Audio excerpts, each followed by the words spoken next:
Hi guys, this is Sam from EggSeeds. I'm just visiting the farm where I get all my chicken and duck eggs for my hatching projects, and I'll show you a little video of some of the birds I had the pleasure to spend some time with on this lovely sunny morning during lockdown, whilst my hatching eggs were being sorted out by the farm.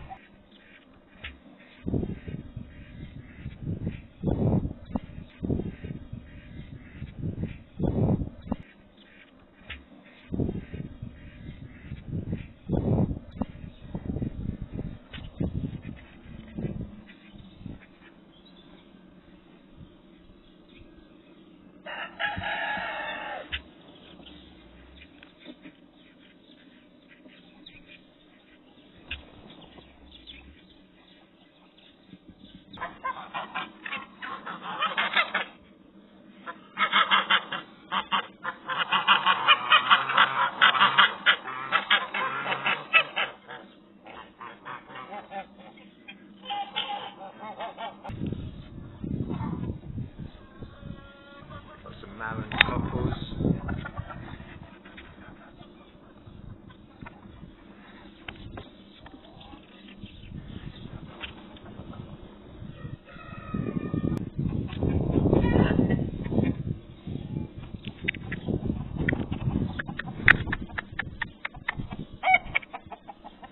Here we've got some cream-crested leg bars.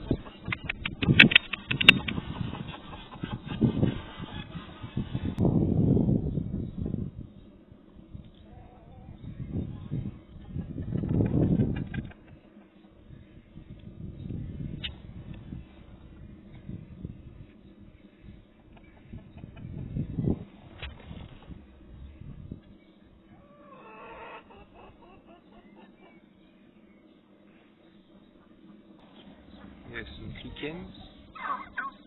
They're beautiful bantams. They have feathered feet. Here we have a hen and a cockerel.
I've just had my eggs delivered to the car while I was looking around the farm, and I'll just show you. We've now got 15 Indian runner duck eggs of all different colours, so we shall enjoy putting these in the incubator and watching these hatch out in the next 4 weeks. Hope to share this with you and have a weekly update to show you how the eggs are getting on, and then in 4 weeks I'll have a live stream hopefully showing you the live hatch process over a couple of days, so you get to see as many eggs as you can hatch out as the little ducklings.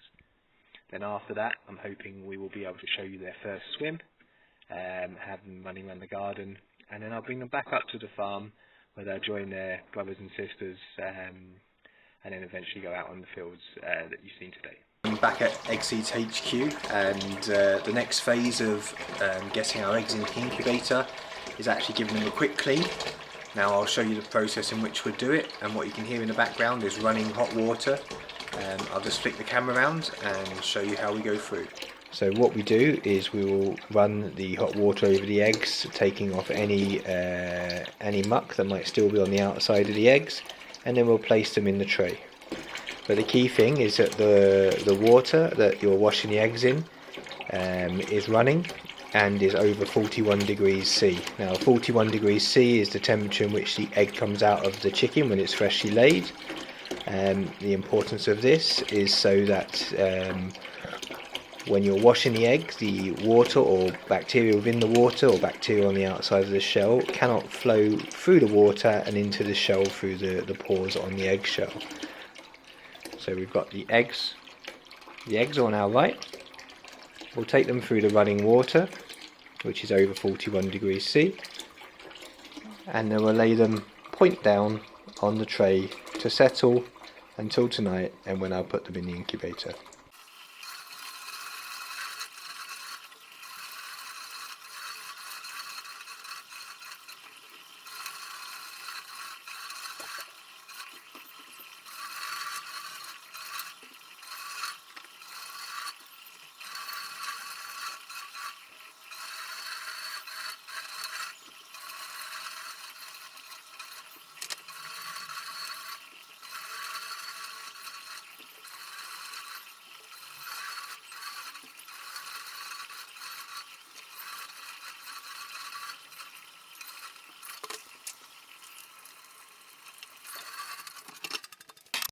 Right guys, now I've washed the eggs and they've dried.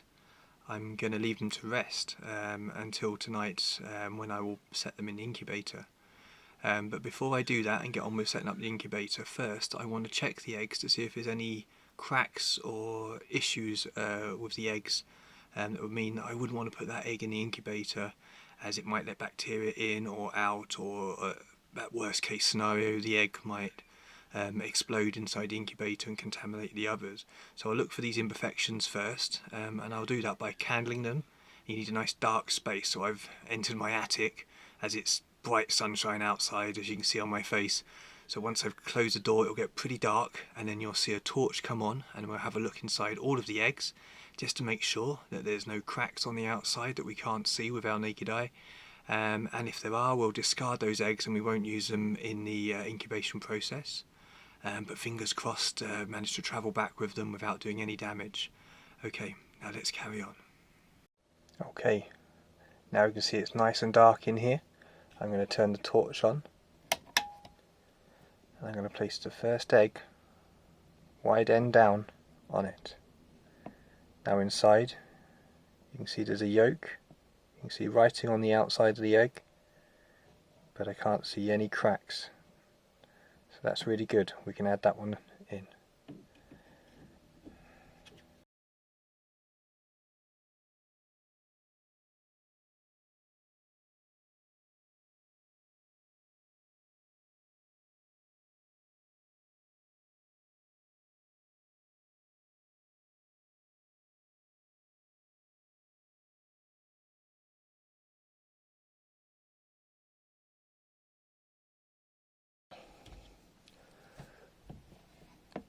Right, having another look inside this egg, what we can see is the yellow, which is the yolk.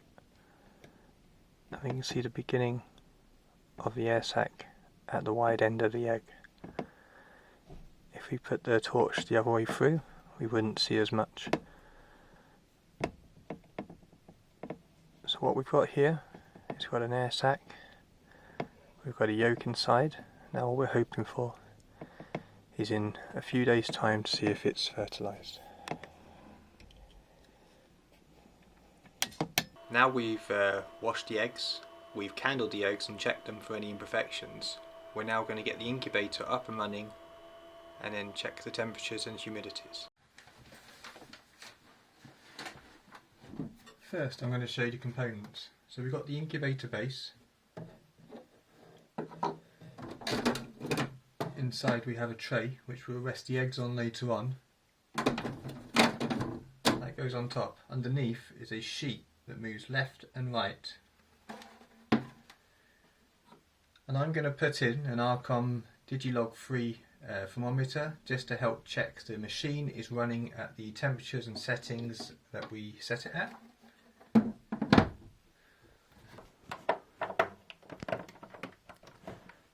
We've just plugged in the machine. and you can see it's loading up. It's automatically loading up as chicken. So what we do is press menu, down, we select duck. Now the temperature that ducks need to be in for their eggs is at 37.5 degrees C, and that's for the incubation period, which takes you up to day 25. And the last 3 days it drops down to 37 degrees, which is the temperature it needs for optimal hatching. We press enter because we're happy with both these settings. We want 3 days for that hatch period. Now during the initial cycle we want 45% humidity. That allows water to leave the egg and for the air bubble to get larger and for the bird inside to develop and have enough air for the development, healthy development.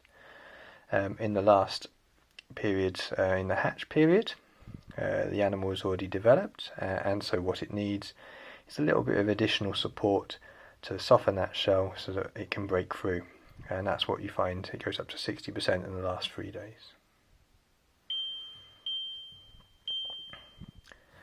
This is how much that sheet, as I said, moves underneath, left and right. So it's going to go 120 degrees, so it's going to move quite a distance left, and then when it turns again the next hour it's going to move quite a distance right, and that will make sure that the larger eggs will rotate round, and so they're always rotating enough to stop the developing embryo inside sticking to the outside of the shell, and encourages healthy development of the duck.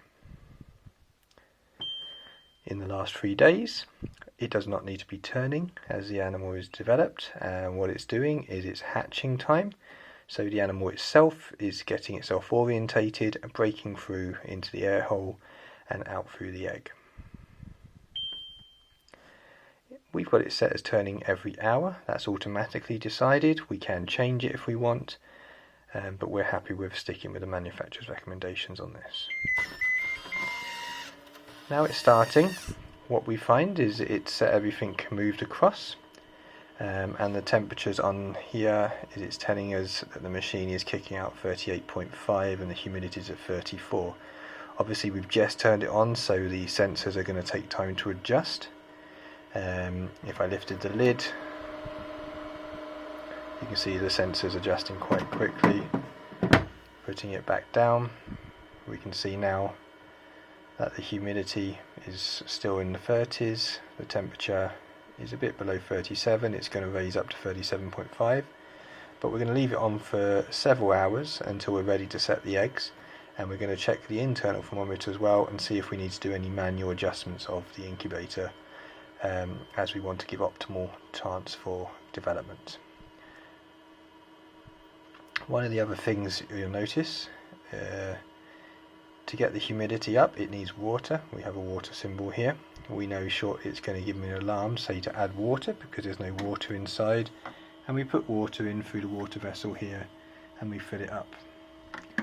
Now some people do use tap water, but we have lots of incubators, and what we've decided over time is it's best to go for a standard deionized water. That means there'll be less furring on the mechanical parts and the heating elements and any part inside the incubator that's exposed to water. We prefer this, as obviously the maintenance and the cleaning of the internal instruments takes a lot of time, and it just means that we can keep it as optimal for as long as possible without having to replace parts. So to do that, I'll flip back to the other screen and you can see. So for the water, we know it can take 600 millilitres of water, and inside that water we like to add a hatchery sanitizer. You can use this to wash the eggs or to wash the instruments before and afterwards. We like to also add a little bit into the water. So because it's about 10 ml per litre, what we can do is one capful is about 5 millilitres into our 600. And that will be plenty throughout the incubation period. We now go to the water, lift it up and start pouring the water in.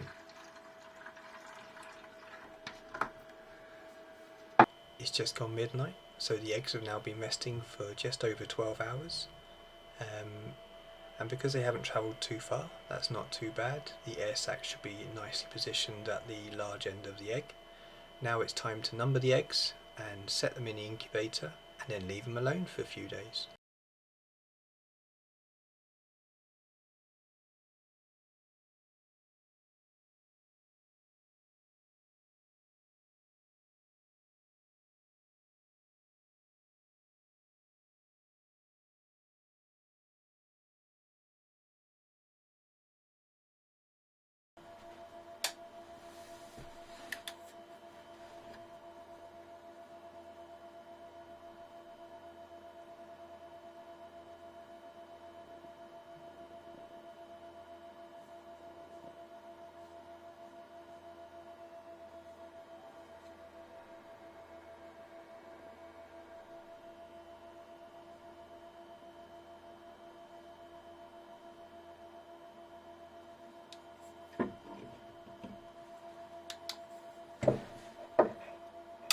All of the eggs are in except for number 13.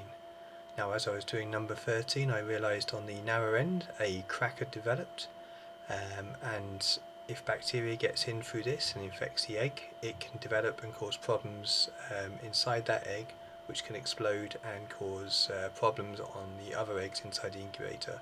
So it's best now that egg number 13 doesn't go into the incubator and we discard that one in our food waste. Right, now, with the eggs in the incubator, it's time to sign off, and I'll see you again next week when we'll have a look inside the eggs, see how they're developing, and I'll set you an egg challenge and see how you do.